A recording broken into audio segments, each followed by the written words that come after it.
Good morning class 9th। कल हमने chapter number 5 cell ख़त्म किया। आज हम थोड़ा सा आगे बढ़ेंगे, स्टार्ट करेंगे chapter number 6 tissue.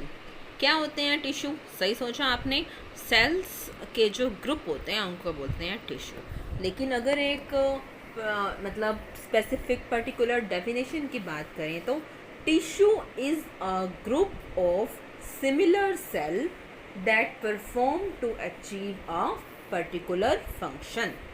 I'm repeating, tissue is a group of similar cells that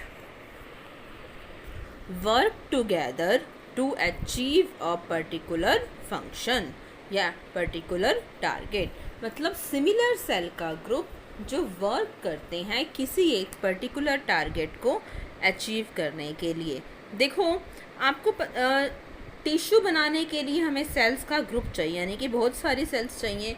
तो इस चीज़ में आपको कोई डाउट नहीं होना चाहिए कि टिश्यू हमेशा मल्टी सेल्यूलर ऑर्गेनिजम्स में बनते हैं।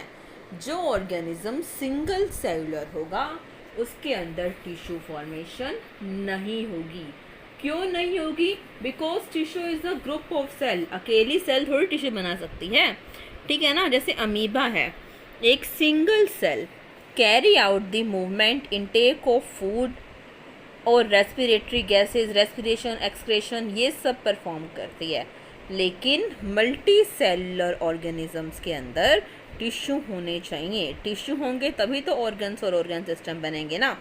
मोस्ट ऑफ दीज सेल्स ये स्पेशलाइज्ड हैं किसी एक फंक्शन को कैरी करने के लिए। हर एक specialised function is taken up by a different group of cell. वो different group of cell perform करती हैं। एग्जाम्पल दिया हुआ है ह्यूमन बींग्स में मसल सेल्स, जो हमारी मसल्स होती हैं, मांसपेशियाँ, contract and relax to cause movement. Contract और रिलैक्स करती हैं तभी मूवमेंट होती है। नर्व सेल, अगर आपको याद हो तो हमने एक डायग्राम बनाया था चैप्टर सेल में क्लास 8 में। ये क्या करती है? ब्रेन तक इंफॉर्मेशन को, मैसेजेस को ट्रांसफ़र करती है। ब्लड ट्रांसपोर्ट करता है क्या? ऑक्सीजन और फूड को। ब्लड भी एक टिश्यू है।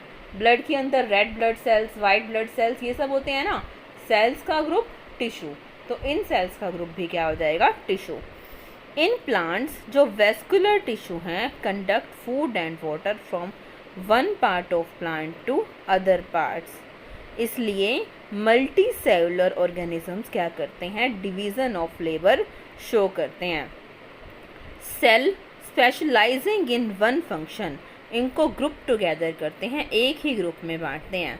देखो, this cluster of cells is called a tissue, is arranged and designed as to give a highest possible efficiency of function. इसको इस तरह से डिज़ाइन किया होता है कि ये हाईएस्ट पॉसिबल एफिशिएंसी को अचीव कर सके। Blood, phloem and muscle cell, ये क्या है? टिश्यूज़ के एग्जाम्पल हैं। ये सब एग्जाम्पल्स यहाँ पर इसलिए दिए क्योंकि कभी ना कभी किसी क्लास में, किसी चैप्टर में आपने इनके बारे में पढ़ा है। अगर आपको ये नहीं याद आ रहा है तो कोई बात नहीं, इस चैप्टर में ये सब है। मैं एक एक करके सभी को एक्सप्लेन करूँगी, कोई भी पॉइंट स्किप नहीं करूँगी। और आपको थोड़ा सा लैंग्वेज टफ लगे, टिपिकल बायो है ना, तो आप मुझसे इसी टाइम डाउट क्वेश्चन आपका चल ही रहा होता है, आप मुझे कभी भी ग्रुप में मैसेज कर सकते हो। Are plants animals made up of same type of tissue? क्या प्लांट्स और animals same type of tissue के बने होंगे? पहले ये देखो, क्या दोनों की रिक्वायरमेंट सेम है? प्लांट्स तो फिक्स रहते हैं लेकिन एनिमल्स को तो मूव करना होता है ना, ठीक है ना। क्या वो सिमिलर फंक्शन परफॉर्म करते हैं? नहीं, किसी भी तरह से वो सेम नहीं है। मतलब लिविंग बींग्स हैं, ठीक है, लेकिन प्लांट्स फिक्स रहते हैं, एनिमल्स मूव करते हैं। प्लांट्स अपना फूड खुद प्रिपेयर करते हैं, एनिमल्स प्लांट्स पर डिपेंड करते हैं। ओके, जो प्लांट्स के अंदर जो ग्रोथ होती है किसी भी तरह से, किसी भी डायरेक्शन में हो जाती है, जैसे फ्रूट्स वगैरह, कोई ब्रांचेस वगैरह, फ्लावर्स वगैरह, कभी किस डायरेक्शन में, कभी किस डायरेक्शन में मूव करते हैं। लेकिन एनिमल्स के केस में क्या ऐसा हो सकता है? क्या जो फिंगर्स हैं कभी अलग अलग डायरेक्शन में इधर उधर मूव करती हैं? हैंड पर ही होती है ना फिंगर्स जो हैं, ठीक है ना। जो एनिमल्स के अंदर ग्रोथ है पर्टिकुलर एक डायरेक्शन में यूनिफॉर्म होती है, ठीक है ना, ह्यूमन बींग्स और एनिमल्स के अंदर। लेकिन प्लांट्स में ऐसा नहीं होता।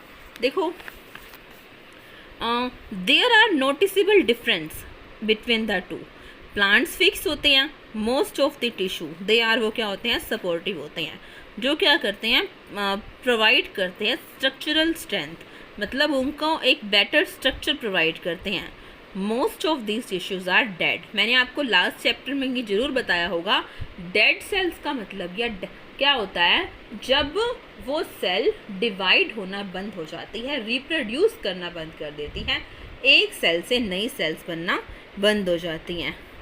Animals on the other hand move around in search of food, mates and shelter. They consume more energy as compared to plants.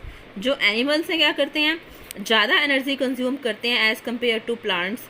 Most of जो टिश्यू हैं वो क्या होते हैं, उनके अंदर लिविंग होते हैं। दूसरा डिफरेंस क्या है एनिमल्स और प्लांट्स में, पैटर्न ऑफ ग्रोथ। वही है ना, जो प्लांट्स के अंदर ग्रोथ होती है सर्टेन रीजन्स में होती है, लेकिन एनिमल्स में ऐसा नहीं होता। प्लांट्स के अंदर कुछ टिश्यू हैं जो पूरी लाइफ डिवाइड होते रहते हैं, ये लोकलाइज्ड होते हैं, प्रेजेंट होते हैं कुछ रीजन्स के अंदर। अगर उनकी डिवाइडिंग कैपेबिलिटी को हम देखें, वेरियस प्लांट टिश्यू को हम आगे मेरिस्मेटिक और परमानेंट टिश्यू में डिवाइड कर सकते हैं, बताऊंगी मैं अभी। सेल ग्रोथ इन एनिमल्स, ये क्या है, मोर यूनिफॉर्म होती है। यूनिफॉर्म मतलब एक जैसी होती है। So there is no such demarcation of dividing and non dividing region in animals. तो एनिमल्स में हम ये नहीं बोल सकते कि ये पार्ट डिवाइड हो रहे हैं, ये नहीं हो रहे, इनकी सेल्स रिप्रोड्यूस कर रही हैं, इनकी नहीं हो रही। एनिमल्स इशू को हम इस बेसिस पर क्लासीफाई नहीं कर सकते, प्लांट्स को कर सकते हैं और हम करेंगे भी।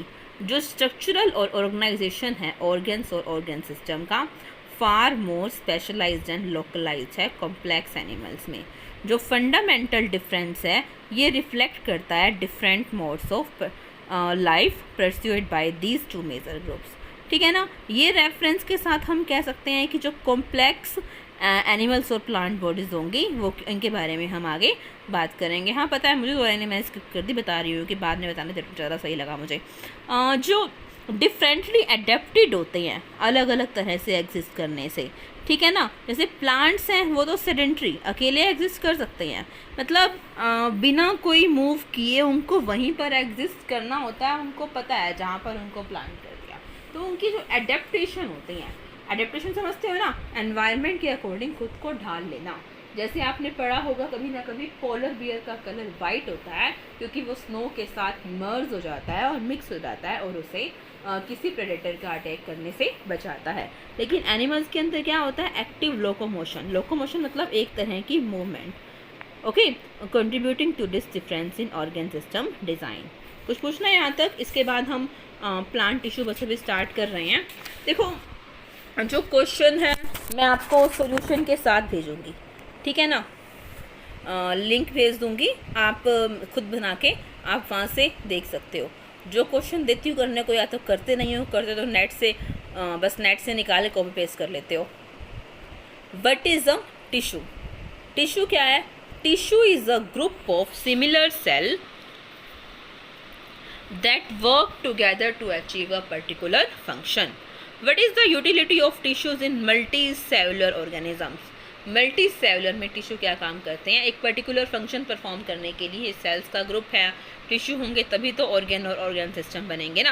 आया समझ में ना? दोनों क्वेश्चन मैं आपको रिटर्न में सेंड कर दूंगी, आगे के जो आएंगे वो भी, ठीक है।